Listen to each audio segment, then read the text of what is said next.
বিশাল এক পাহাড়ের উপরে এক ঈগল বাসা বানিয়েছিল। ঈগলের বাসায় ছিল তার 4টি ডিম। প্রতিদিন সকালে সে এগুলো রেখে খাবারের খোঁজে উড়ে যেত।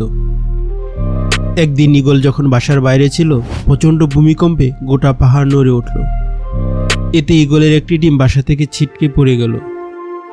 গড়াতে গড়াতে সেই ডিম এসে পড়ল পাহাড়ের নিচে এক মুরগির বাসার উঠোনে। মুরগি সেই ডিমটিকে নিজের বাসায় নিয়ে এলো।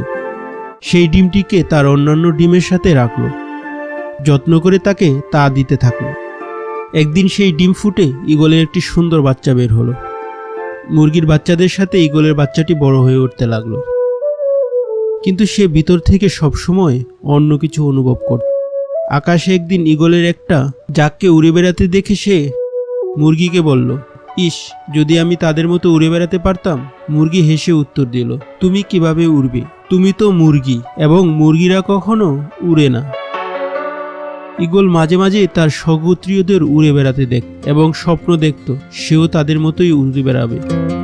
কিন্তু প্রতিবারই সে তার স্বপ্নের কথা জানালে মুরগি বলতো যে এটা একেবারেই অসম্ভব। মুরগির এই কথাটি ঈগল বিশ্বাস করতে শুরু করলো এবং তার জীবনটি বাকি মুরগিদের মতোই কাটিয়ে দিল।